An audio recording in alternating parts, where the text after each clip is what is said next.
Yeah, hello everyone. Today I'm going to be taking us on plastic production. Plastic production. Just pay attention. Plastic production. Plastic production.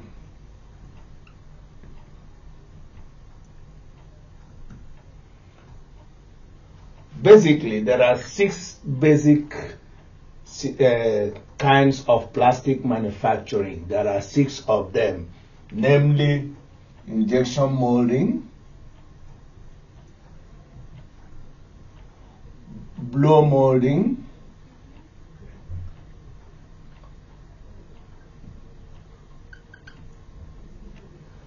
extrusion molding,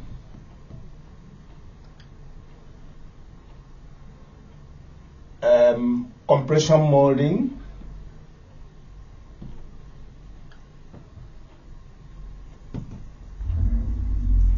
blow, injection, extrusion, compression, thermoforming,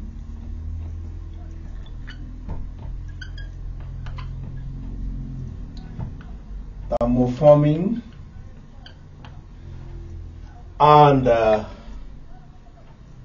blow, injection, extrusion, thermoforming, compression, and film, or you could call it film extrusion. So all of this still falls no. Then and rotary molding, rotary molding.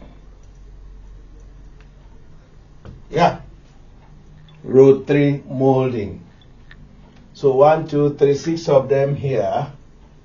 Now, the shape of all plastic machine generally comes in, you have this and that comes that way to fit like this and then into a barrel.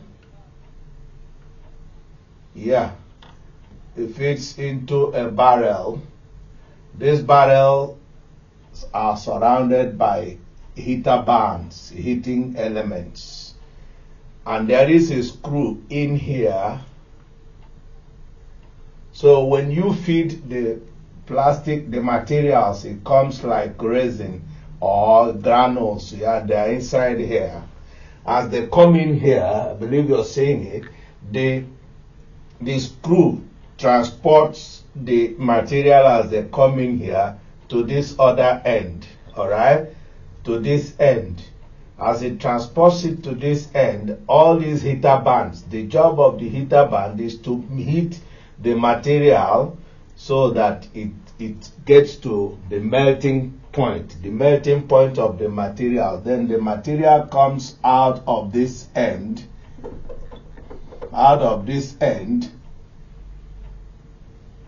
Now, how you get, what you do with it from this end determines what you want to achieve. In the first place, if you want to go for, if you're doing injection molding, then this point comes like a nozzle, all right?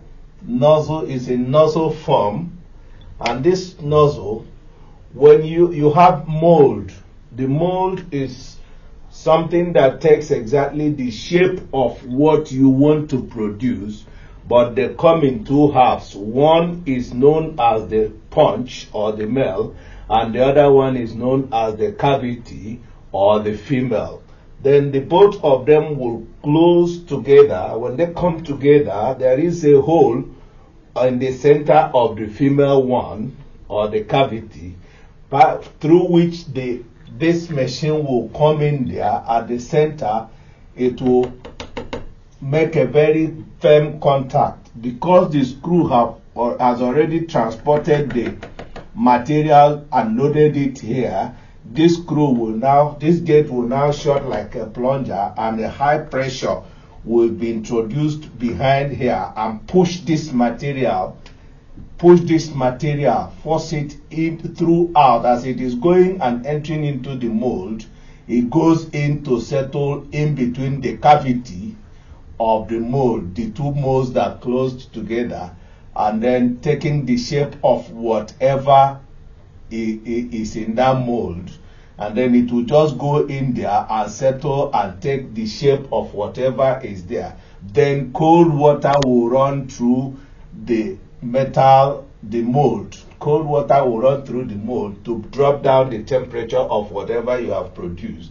And then when the two halves opens, the item will come out through the punch or the mill side, and then ejector will push it out and it will fall down. Example of injection molding things are things like your cup, bucket, bath.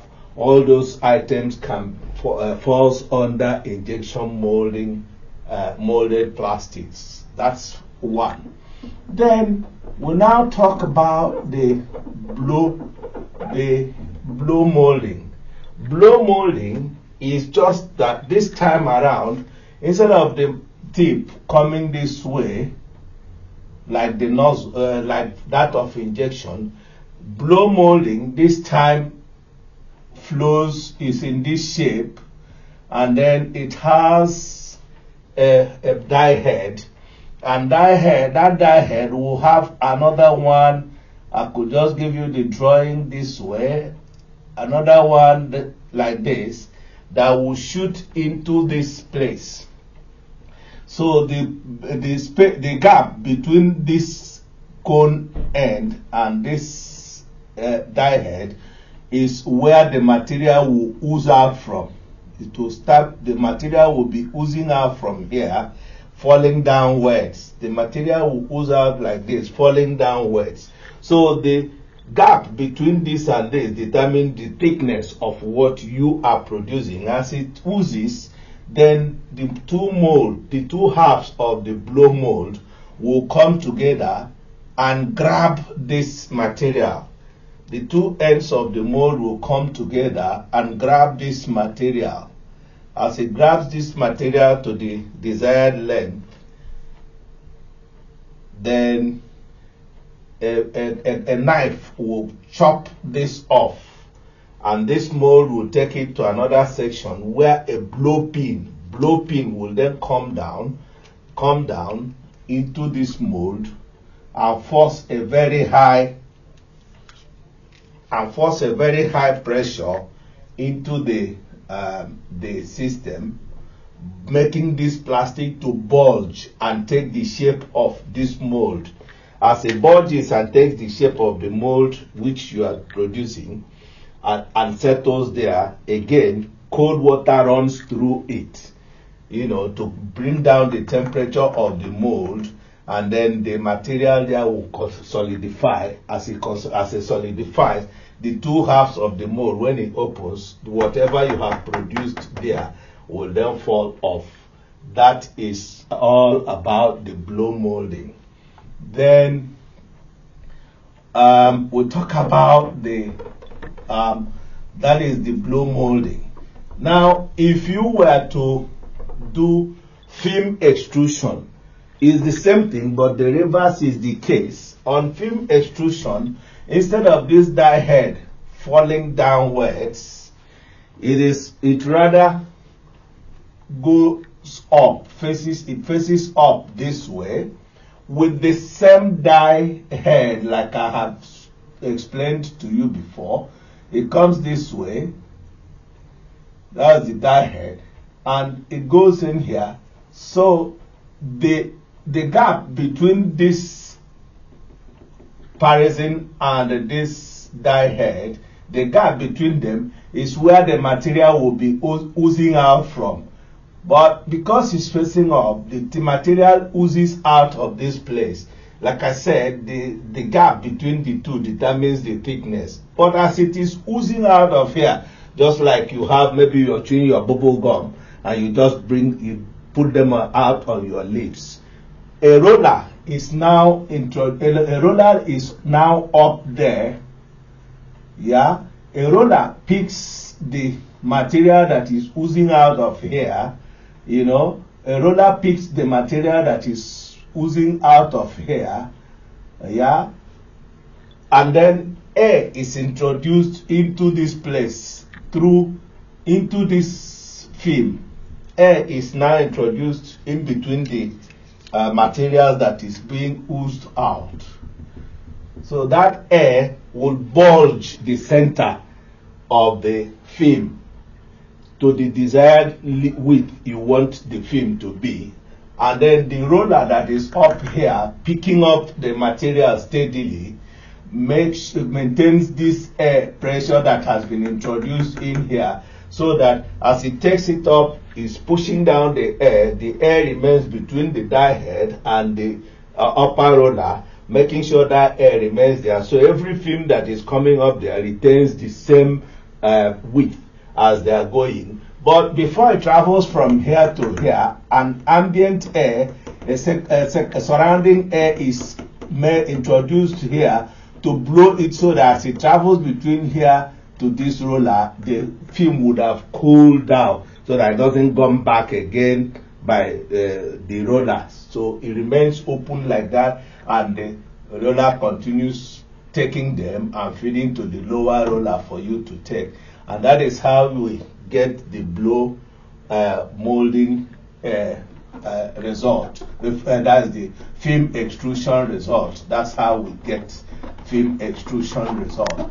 But if it is the plastic extrusion one, the pipe extrusion, extruders, and so on, that one is this case. In that case, the pipe extruders, all it does is, it is while blow faces up, while film extrusion faces up, blow gushes down. But the film extruder is exactly horizontal, just like your injection molding. But the only thing is that that same parisine I have told you about, yeah, is this way now, but just straight. So as the material comes out here, it maintains the same shape, the same size of the where it is flowing out from, and goes straight into a tubing,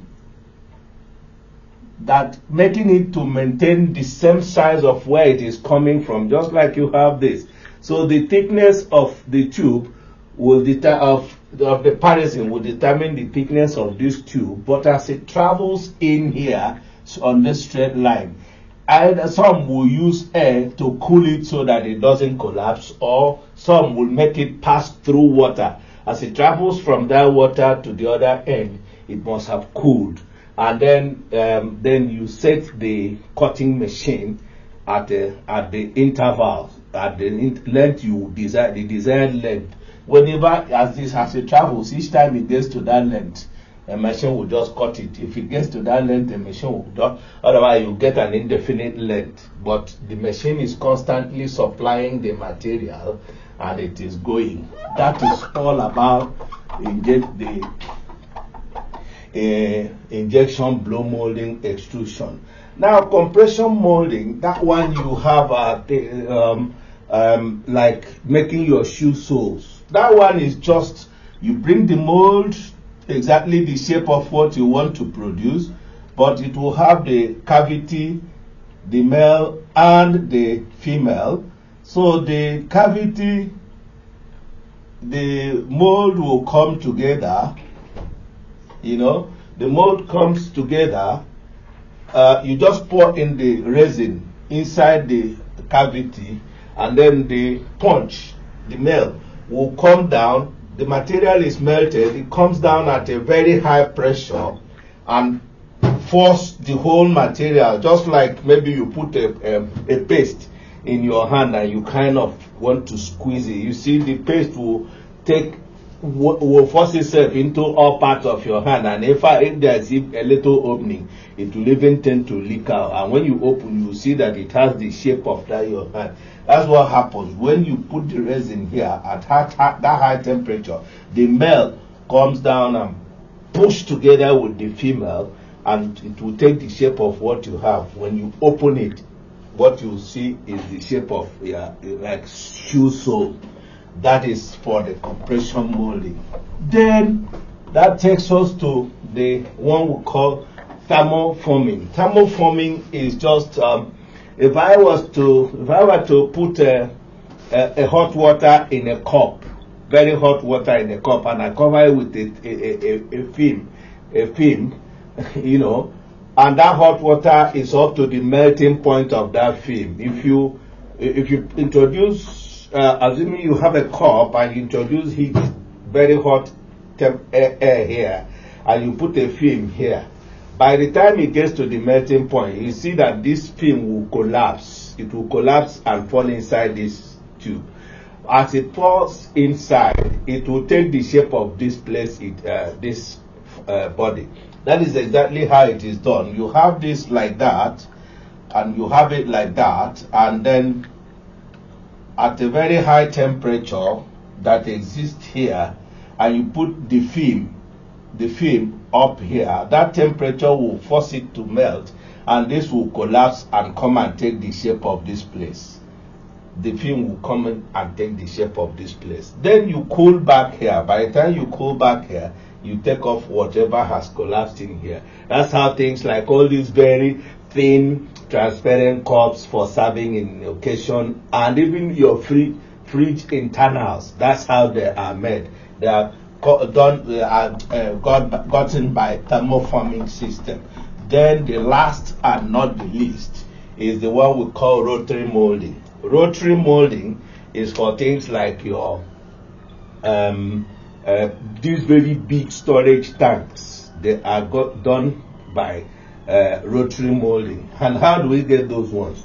It's just that if I were to put in paint in a tin, if I put a little quantity of paint in a paint container, yeah, and then I begin to rattle the paint tin, to shake it up, forward and back, up and down, everywhere, you find out that after the whole shake, if you open that tin, you see that that paint has gone all over the body of that tin, yeah, and there is no more in one particular place. And that's exactly what we do about rotary. Rotary production is just that you have this like a barrel. So you open the top and pour in those resins in here, the quantity you want for the production. You pour it in here and then cover the lid. Yeah. By the time you cover it, and the machine automatically starts to rotate this mold, rotate it everywhere, all around. After the whole rotation, what happens is that this resin will melt because this is heated body. They heat it all around and then turn it all over. Then the material will melt and then go to settle all over this body. As it settles all over the body, they now run cold water around the external part of the mold to bring down the temperature. And when it drops, you open this place. You find out that the resin you poured in here must have melted and taken the shape of that barrel you put it into, and then you pull it out. That's how we get things like your GP storage tank. Injection, I've told you, that's how we make things like cup, bucket, bath plates, spoons. Blow molding is where we make things like bottle, jerry can, all those things with bulged tummy and concentrated mouth.